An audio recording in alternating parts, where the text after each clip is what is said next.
welcome back to Plug Talk Sports. We are here. We are live. Mr. Brandon Hernandez is here. Giancarlo. I am here hosting. Danny is somewhere in Zurich or Germany, Switzerland. I don't know. He's all over the place.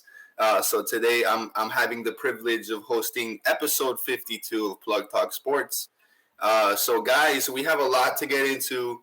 We got NBA Finals. We're going to talk about. We have a lot of different topics, but let's go ahead and get started with the plugs of the week. Giancarlo, I think you kind of gave us a little snippet before we started the show, but you can go ahead and go first. Plug of the week. Plug of the week for me would be Lionel Messi scoring 5 goals against Estonia. Nice. The GOAT for real, not Ronaldo.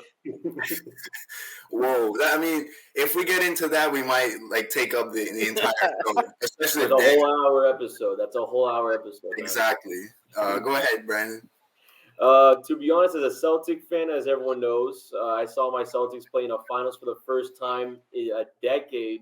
So that was definitely a plug a week. Plus, take game one. I mean, didn't hurt as well. So. Yeah, you guys, really set the tone, and of course, we're gonna get more into it. Celtics set the tone, I guess, of the series in game one. But shameless plugs are actually, I'll go ahead with my plug of the week.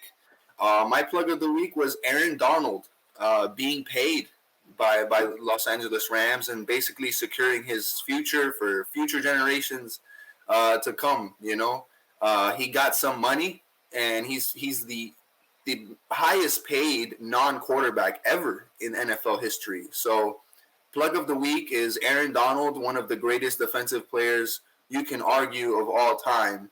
And he got paid, and the first non-quarterback to get that kind of money. So it was good to see his hard work pay off. But yeah, Aaron Donald is my plug of the week. Let's go ahead and get started with shameless plugs. Giancarlo, what was the worst thing you saw last week? Okay, I've been trying to hold this in for a couple weeks now. But, I wanted Daniel to be here, but, he's somewhere around the world. But I want to say this. Manny Diaz, I hate you even more now. I don't know if you guys watch Club Shay Shay, Shannon Sharp's podcast or his show. Well, he had DK Metcalf on the show. And he was saying that he preferred to go to UM than any other school. And that Manny Diaz declined his offer. Listen, if I ever see Manny Diaz, I don't even want to say it on live, bro. Listen, you declined DK Metcalf to be on the Hurricanes. Listen, I'm sorry. That's a shameless plug. Next person. Hey, but then you have to think about it. That was DK before DK became what he came in Ole Miss. So, I mean, sure, Diaz had it right there, but I mean, who would have thought? But for me personally, even though I'm up here in northern Florida, one of the biggest things I saw, that was horrible to see. Yeah, sure, tropical storm, but Brickell was underwater. Like there was cars in the middle of the street. It looked like the Everglades out there. And the crazy thing about it, I saw a clip of one of the newscasters or whatever that was just like, look at these idiots out here in the streets. Look at this. There's like a BMW, a white BMW stuck in the middle of the water. Someone with a scooter just running through everything and just giving a thumbs up. And it's like, I mean, are we like that in Miami all the time? I know we don't care about the weather like that, but come on, you're risking I don't even know how much money is in a BMW, but Brickell, you got to get it together. You could argue Miami as a whole. We gotta get it together. I feel like it could be 2 inches of rain, and I can't even drive out of my own house if I want to. Like I can't even walk to my car if I want to because it gets so flooded down here. That's a great shameless plug. Giancarlo as well. So let's go ahead and get started to probably some more NBA stuff now. Especially, unfortunately the season, Giancarlo and I were huge Heat fans. And unfortunately for us, the season was cut short. So Pat Riley and company, they had a big press conference kind of reviewing the season as a whole, the wins and losses per se. And Pat Riley had some surprising things to say. Of course, he said he's not finished. He's going to try to stay with this current roster, not really try to rebuild, but build the momentum from last year. Guys like Bam and Jimmy Butler, he's really committed to those. Giancarlo, I feel like you're kind of scratching your head, not really agreeing with that. But guys, what did you think about the Pat Riley's conference? Anything that stuck out from the press conference? Well, specifically from Pat Riley at the age of 77, we can all say that he's still living large and probably going to be with this Heat franchise for multiple years. I mean, when it was asked about, in question of his retirement, 77 years old, he says that, it's kind of like his duty to see this entire Bam Adebayo, Tyler Hero, and this Heat team get it done. But also joking to a couple of guys like, hey, I can do more push-ups than you guys. I mean, at 77 years old, he's doing all that and more. But some things for the next year, though. They talk about Gabe Vincent in this one. They see that Gabe is mostly going to be that guy on the roster that they're hoping to bring back. And Tyler Hero, who's obviously, talked about being with Luka, talked about being with Trae Young.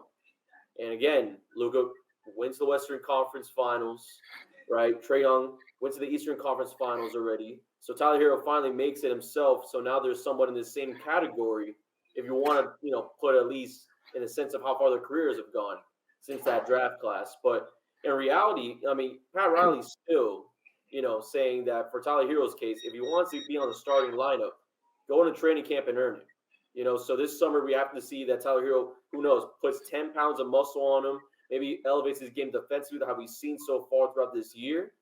But the two big things I probably saw from this is that I think Vince is going to be a huge part of bringing back Tyler Hero, obviously, as I mentioned before, with the whole starting scenario. But Pat Riley was asked about, putting in another star. We didn't really get a, definite answer from really. So honestly, we don't really have a real clue if there's going to be a trade or not. Hopefully, maybe, because there's a lot of talks about a lot of players, but I think Miami is going to try to stick around for the same exact team for another run. Yeah, go ahead, Joker. Oh, okay. Yeah, you can go ahead. My bad. All right. I agree with Brandon what he said, but the one thing about Tyler Hero, Trae Young, he led his team to conference finals. Luka also did, but I don't see Tyler Hero as a player that can lead an entire team to a conference final. I think he's just a piece of a whole team, not a leader. Because his work ethics so far haven't shown that. He shot 22% in the playoffs this year, yet he's the sixth man of the year. He's talking all this big game, but yet he can't play defense. So I don't know what kind of smack he's talking. And second, Pat Riley, I guess congratulations. I don't know what's going on with you, but listen, get rid of Haslam. Find out what the hell is going on with Bio because he turned it from Bam Bam to Bam Bam bitch. I don't know what's going on. And I will repeat it again. Get rid of Haslam. Find and see if we can get Damian Lillard or Embiid in because I don't think moving Bam to the 4 would be better, I guess. I don't know what they have to do, but this roster isn't it. I'm sorry. This roster is not it. They need shooting. But you also have to consider, though. At least you guys made it to the Eastern Conference Finals with one. A win away, though. Yeah, John is ripping them. Nah, listen. Because, you just got to think about it, though. If you run it back with the same roster, and who knows, Tyler Hero might take that leap this year. To me, personally, I think he does. Okay, let's happen the playoff series with the Lakers 2 years ago or 3 years ago, right? Their problem was they weren't big enough, right? But yet they made no changes at all and actually got smaller than getting bigger. So they haven't addressed the big problem, which is they're small. Yeah. And they're not consistently shooting. Well, they have a good game, then they have a bad game. And that kind of hurts them in a way. Yes, it is true because the Heat, they're that team that really lives and dies by the 3, and we've seen it over the last couple of years. And Jonka, you mentioned in the series, in the final series against the Lakers, you're right. They didn't have the size to compete. The Miami Heat didn't have the size to compete with the size advantage of the Lakers. So, and they did the same thing against Boston. A lot of the times against Boston, they went small. They had Oladipo come in, who that was another guy that was very underwhelming come playoff time. But like Brandon said, you have guys like Gabe Vincent, Max Strus, who had a couple, moments. You could argue moments, maybe not huge games where he took over and stuff, but he definitely hit some shots. He missed some shots, but he made some incredible shots, especially in that last game 7. Um, I like that Pat Riley is not looking to really rebuild or make any drastic changes. Maybe the drastic change could be a trade package involving, Hero, because we're gonna get to it right now. The Jazz decided to let go of their coach, and you don't know if Donovan Mitchell might be a trade package. Yeah. And Tyler Hero might be in that package too, to make the swap. So I think that the team actually is the core of the team. I think hopefully those players, they build up on it. They play a lot better next year. Like Bam has to be way more aggressive. We saw Bam kind of take the ball inside the paint, and then he would kick it back out to Jimmy, or even Jimmy himself, who's a great playmaker, but he sometimes has that tendency to kind of not attack the basket as much as he should. So I think the core will be fine, but I have to agree with Jonka. I would like to see an offseason change. I hate to say it, and I probably would have said no to this earlier this season, when we were talking about James Harden and maybe the Heat landing guys like him. But now I think I'm ready for that. I'm ready to trade Tyler Hero to pick up some, from the value that he gained this season as a 6-man. Take advantage of that, and let's get another star. I don't know. That's just my opinion, though. And Duncan Robinson too.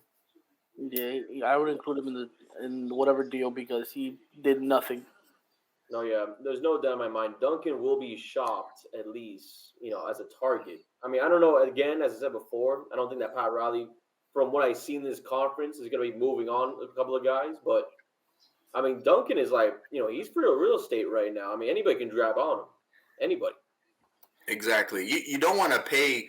I think he's in line for some kind of crazy supermax contract, and the Heat should not pay a dime of that kind of contract for Duncan Robinson, who's set a lot of franchise records, great 3-point shooter when he's hot, but he is way too streaky.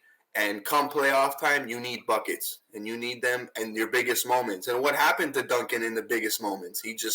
He wasn't even in the lineup. So I think if he would have, I guess, performed better defensively, he would have had more minutes. Maybe not offensively because everybody was off, so you can't really knock him for that.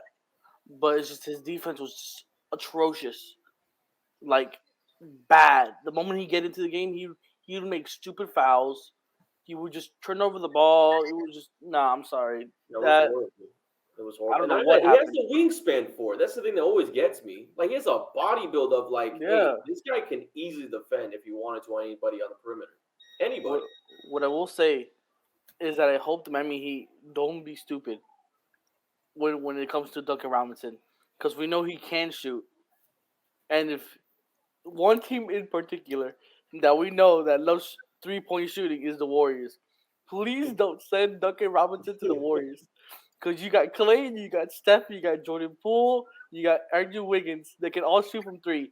Please don't teach Duncan Robinson to shoot the 3 if you trade him to the Warriors. Oh my God, it would be such a terrible trade for us. Yeah, plus the off-ball movement of Golden State. Like, yeah, I mean, I won't say he'll be successful, but I can't imagine him, not succeeding over there. So, Bro, just imagine Steph and Clay teaching him how to shoot for real. I don't even Ooh, want to think about that right now. So I'll ask you guys, because we're like halfway now, but I'll ask you guys. So yes or no?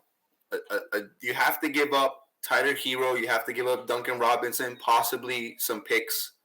Are you saying yes to Donovan Mitchell? And mind you, you're probably going to have to pay to get Donovan Mitchell to stay, maybe for like 3 or 4 years. So are you guys hitting yes or no on that? Go ahead, Jonka. no. He's too inconsistent. He's always been first round exit. He's had some big games in the playoffs, but he hasn't shown any playoff tenacity whatsoever. I don't want him. And plus, again with the problem, he's small. I want somebody that's big that can play defense and can create his own shot, like a Jordan Poole, a Kuminga, Andrew Wiggins, somebody that can do something. I'm tired of this defense and no offense. The league is turning into more offense than defense. Please get with the program. The same thing for baseball and football. No one wants to play defense anymore. Yeah, it's very frustrating. It makes no sense to be honest with you because again, defense is what wins championships. But for the Donovan Mitchell question, I'm just saying. But the Mitchell question itself, I would probably say no entirely, just because if you get Mitchell there, you're just getting consistent Victor Oladipo. You know what I mean? Like he's not going to progress his game, and sure, he culture might switch him up, but that's like saying, I mean, is he going to elevate his game? Because we're still waiting on Tyler Hero to elevate. You know, Bam Adebayo to even like, you know, again, as John has said, show up in these moments where it's like, hey, you go one-on-one with somebody, you take advantage. So Donovan Mitchell, you have the second most winningest coach in Jazz history in Quinn Snyder there for a majority of his career. And then you have, what, four-time, three-time Defensive Player of the Year, Rudy Gobert, and a great cast where you're number one, top three, at least in the Western Conference for multiple years. You don't get out the first round, makes no sense. You can't lead a team, let alone, I mean, how the hell do you even not win in the West right now? So I wouldn't even touch him with a stick. And plus, like two-time Defensive Player of the Year, Rudy Gobert. He had what's his name? I think Brogdon. I think he's on the Jazz too. Yeah. Like you have a squad. I don't understand. Yeah, like Ronnie Hood. I mean, at one time, I mean, even now, you know, Mike Conley, and they also had Joe Ingles, who ended up leaving over the offseason. I mean, it's just frustrating to get stuff in. All right, guys. So I know you couldn't wait for it. So let's go ahead and get started with the finals. The finals game. Of course, Brandon has a huge smile on his face. The finals are now tied 2-2 after two games. I'm sorry, 1-1 after two games. But so I got to see a little bit of game two. I didn't see any game one. I definitely didn't see any game one. And I saw a little bit of the highlights, and I was like, how do the Warriors not play defense? What's going on here? But the second game was really all about the third quarter. Looks like the Celtics really couldn't buy a bucket in that third quarter. Warriors took over, and like Giancarlo was talking about, a team like the Warriors, once they get going, it's really hard to stop them. Brandon, go ahead. What's your rebuttal? What do the Celtics need to do to bounce back in Game 3? Well, I mean, the biggest thing in reality is that the Boston Celtics in Game 1, the difference was their efficiency going to later in the game, down 12. Yeah. You go into that, the first half, we're talking about the second quarter, the Celtics scored 20 points alone in that quarter. Jason Tatum, yeah, sure, he's having 28 at the end of the day, but he's minus 36 in overall production for the game. All right. Al Horford didn't even take a shot until beginning of the third quarter. So Al Horford, we got 26 in the first game, wasn't incorporated in this one. Smart was missing everything. Rob was getting everything. I mean, defensively, it's like, we got to double team Curry. Then you got to have Looney or Moody over there and just getting easy layups inside. And the turnovers, I don't even know what the exact number is. By halftime, we have more than 19 turnovers in this game. And the Warriors are making 20-plus alone off those turnovers. 33 points. 33 points. 33 points, exactly. And then you go into the third quarter, which is like, I mean, I have to say, Stephen Curry at this point in time in his career, you can argue whatever you want about, best all-time point guard and whatnot, but it's just something about the home court cooking in Golden State. Even though it's not Oracle, the Chase Center, they can feel it. They can feel like, hey, Curry's going to go off tonight. And you thought, beginning of the game, it was 2-8 from three. It's like, oh, what's going to happen now? And then he ends up going, 40%, ending off of 29 points in this one. And a lot of people are saying that this wasn't even his best game. So when Curry gets going, Jordan Poole came out of nowhere. But at the same time, I'd rather see Jordan Poole, be a little bit cocky when they're not up by 30.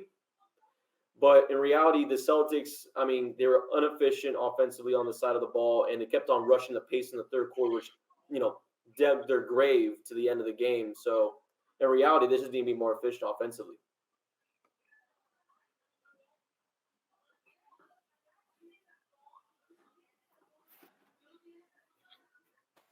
What were your thoughts, Jonka, after 2 games? Sorry, that Oh, was me. My bad. well, game one, I thought the Warriors were up 12 heading into the fourth quarter, and I was like, this is already. But then all of a sudden, I see the Celtics go on like the craziest streak of threes I have probably ever seen in my life, and the Warriors not playing any defense. So I gotta give credit to the Celtics for making their threes, even though they were white, they were clearly open because they could have shot themselves in the foot. The Warriors getting up these easy threes, and you guys missing them, but you made them. So credit to them winning game one. But game two, the Warriors like, you know what? We didn't play defense that well in the fourth quarter. All right, you know what? Let's step on it. They stepped on it. They shot well, and they just stepped. They just kept their foot on their throats, and then they weren't able to come back. And This is this basically is what it was. and this is also like with Klay Thompson only having 11 points. He shot like 4 of 19. Like he had a horrible game. So what do the Celtics need to do? Like Jason Tatum had 28 points. Then I believe it was Jaylen Brown who had like 19, 20 points. Like what do these guys need to do? Does each guy need to drop like 40? No, I think Jason Tatum, the number one. Him number one. Jaylen Brown need to stop creating turnovers. They need to create turnovers, but they need to stop turning over the ball. My bad. That's what I meant. Because they're creating way too many turnovers and then giving the Warriors too many easy baskets, which basically negates whatever they're doing on the other side. So let's say Warriors hit a three. Oh, there you go. Celtics go down. They turn over the ball. Come down. There goes Steph for another three or two, whatever. That's 5 points easy. 1, 2, 3. And imagine you consistently turning over the ball, giving the Warriors points when they're even plus when they're shooting well.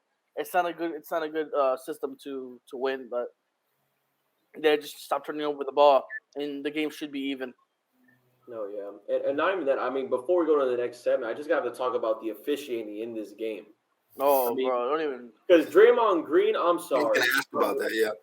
that should have been a technical foul off of the 3-pointer. If for those that don't know, I mean, Jaylen Brown got fouled on a three from the right wing, real far away, and Draymond Green decides to leap towards him, tackling him down, and then it's like when they're just going back and forth with each other, shrugs off the shoe, and then Draymond Green decides to tug at his pants and almost pull his pants down in front of national television.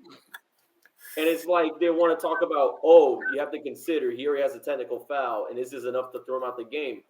If it's going to be a technical foul, call it as it is. I mean, you don't look at LeBron James and say, he has 5 fouls, but then again, he kind of smacked the guy across the face. Let me weigh it out for the ratings of the NBA. I mean, you should just call that foul as it is.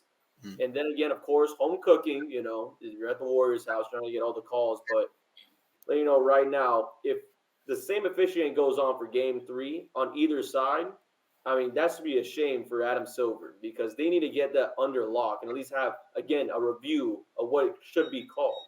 I mean, even Draymond Green afterwards, I think he said that he got, favored on the calls or whatever. Like, he knows it. He knows it. So, I mean, they got to fix that. I mean, I don't know what you guys take on it, but, I mean, it's ridiculous to me. I think once I think the Celtics challenged one of the plays and they won, I think they should change the rule that if you challenge a play and you win the challenge and the call is overturned, you should be able to keep the challenge because you basically caught the ref not doing their job correctly. And that's one way to put it. It's like, hey, you got this wrong. I called you out on it. You were wrong. I'm right. So give me back my challenge, and take away the foul. Exactly. Maybe you need a timeout. Yeah, even a timeout or something. I mean, I don't know. It makes no sense to me. I mean, I know that the game is more, aggressive now, especially, thank goodness they did it for the 75th anniversary of the NBA. But it's like, man, I mean, my goodness, a guy's almost got pants on national television. Again, as I reiterate, national television. How are you not going to call that? I don't know. And it was like, I was just gonna say, like what Jaylen Brown did. like just kind of wiping away with the feet because Draymond's legs were all over him. Like him doing that is a natural motion. If somebody's laying on top of you, naturally you're gonna swipe them away and try to get out of that situation. And Draymond kind of just he should have gotten a technical. He should have gotten various technicals throughout that game. Exactly. Sorry, go ahead, Giancarlo. I think after the first technical foul Draymond received, he knew that the refs were not going to give him a second one because, like, dang, bro, we can't throw out a star player in the finals, bro. Like, what the fuck? We're going to get fired for this. We can't do this. Yeah. Crazy. I don't know, but it was so ridiculous. There was even one point where, I rewatched most of the games, and it's like, I don't even know what it was in the second half, but like Draymond Green, if you want to talk about moving screens, what about the Michigan State former tight end? All right. This guy, Draymond Green, throwing guys like this and just pushing them back like he's doing a whole blocking play, like I formation for the Miami Dolphins. I'm like, man, I mean, get Hollins on the bench. We might as well put Green out there for a 10-day contract. It's ridiculous, though, So it's like, he gets all these calls, and you have to consider, yeah, sure, don't get me wrong, the Celtics did lose this game. They got their ass kicked and got sent back to Boston. But then again, 101 going to TD Garden for game 3. But, I mean, I don't know. If this game was officiated a little bit different, we might have a closer second half. That's my opinion, at least. Yeah, we got a Wednesday game, we got a Friday game. And, of course, if need be, we got Sunday and Monday. Wednesday is actually the next game. We got another game. There's Wednesday. So shouldn't it be Saturday? Since it's 2 games in between. It's Wednesday. So Wednesday we got at Boston. Thursday day off, and actually Friday at Boston. Real quick, I like it. It's kind of odd that they're doing that. They're not pushing it to Saturday, but that's the ESPN schedule now. But guys, so Brandon, I know whatever I say or whatever you see out there, I'm not gonna change your prediction, but has your prediction sort of changed from seeing these 2 games? From your first initial thoughts last week? Well, last week I believe I did say Warriors in 6, and in reality, I mean, either if the Celtics ended up winning this one, the Warriors it's gonna be in 6 for either team. I can't imagine this going 7 games. But in reality, again, it's about Boston hasn't lost 2 straight. Golden State hasn't lost 2 straight. The Celtics won game 1. All right. It's about whoever wins 2 straight first. That's what I see right now. If Golden State wins game 3 and Boston wins game 4, you might as well call it as it is. Not saying the Boston Celtics can't come back down 3-2. But then again, I mean, game 6 Clay is a real threat. That is a real threat I do not want to see on TV. Because he hasn't been playing well. He hasn't been playing well. But then again, you never know. I mean, maybe even down the line, they might even, put him on the bench during some huge plays, but who knows? But in the sense of Boston now, because I did say Warriors in 6. You did. I was not expecting the Celtics to take either game 1 nor game 2 in this finals. I was not expecting that at all. The only thing I could have said maybe, because I even did an article for the predictions going on PlugTalkSports, I rethought about the situation. Celtics coming straight off a game 7 high, going into Oracle. My apologies. Going to the Chase Center. I still got to get used to the stadium names. But going into the Chase Center, and, it's been more than a week that we see the Golden State Warriors play basketball. I'm thinking to myself, maybe they might get them off guard. Maybe they might realize that, hey, this isn't the Dallas Mavericks we're playing. And it looks like, the Boston Celtics did exactly what they did. The Warriors got too comfortable in the third, not realizing that the Celtics have literally made their comebacks in the fourth quarter for multiple games, win or lose. And they end up taking game 1. So right now, I mean, if Golden State doesn't win game 3, you might as well just call it a day. Okay. I'm telling you right now, if they don't win game 3, they're not winning game 4. I think the Celtics either win 2 games, but they have to win the 2 games in TD. If they lose one of the games of game 3 or 4, they're cooked. Absolutely cooked. So I still think Warriors in 6, but then again, I mean, the Celtics have life. I didn't think of it, but they have life. I think, okay. The thing about Klay Thompson, like you guys were talking about him, all right. What's scary about it is that if the Warriors would have just played somewhat half-assed defense in that game 1 in the fourth quarter, they could have pulled out a win. Maybe not, but they could have made it close. Possible. And Klay Thompson hasn't played well these first 2 games. So think about it. He hasn't been playing well, but yet the Warriors have played not that bad, which is scary to me. It is scary. It Yeah. is. So But you say the same thing about the Celtics, though. You say the same thing. Yeah, You know what I mean? but the Celtics aren't the Warriors, though. That's true. But the thing is, like, okay, Klay Thompson shows up Wednesday, right? Right. Steph is hitting his shots. Everybody else is hitting his shots. Who on the hell Celtics is gonna guard Steph, Klay, and then you got Wiggins, Jordan Poole, Kuminga, Draymond, Porter, Otto Porter. He's been playing lights out too. Well, Wilt Chamberlain, dude. Bro, You know, the weakest link is Payne Pritchard on our defense, and he's a phenomenal one-on-one defender as his size. Yeah, that's true. Yeah, you give that kid credit. Yeah. Yeah. So, like, the real story is, I mean, the Warriors' off-ball offense was the real reason why they even went crazy as the Celtics struggled offensively in that third quarter. So the real question is, how do the Celtics adapt? I mean, because I've been looking at these games, and it's like, man, if we're not shooting lights out, I mean, we're gonna have a struggle just running around everybody. Because it's like, you know, going through Looney, going through Draymond Green, which is always a mission for even. And Iguodala, don't forget he's still there. He was out game 2. Yeah, he was out game 2. But game 1 is like, man, he was like he was ridiculous in game 1 though. But Gary Payne the second. Gary Payne the second. Gary. Hey, I'm telling you, this team is stacked, bro. They have so much depth. That's the scary part, Brandon. Wait for next year when they get Wiseman back. All right, let's calm down. All right, calm down. Let's calm down because we're talking about a whole dynasty again. It's not Warriors in 5, like Danny said. I think it's 5. You think it's 5? I'm going with Brandon. I think Warriors in 6. If the Warriors win on Wednesday, handedly, by double digits, that's it. I'm sorry. They win game 4. Wiggins with the game of his life. They win game 4 and 3. And then they just finish it and just end the thing at Chase.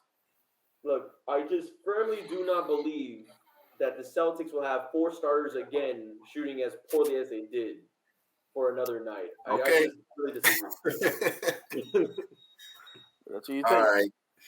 Well, I'll have to cut it short. I mean, we could go probably back, especially Brandon being the Celtics fan and me and Giancarlo being the big Heat fans here. We'll go back and forth all day with this. But thank you, guys. Thank you, Giancarlo and Brandon for joining us. Thank you, everybody who tuned in for today's episode 52 of Plug Talk Sports. We'll see you guys next Monday.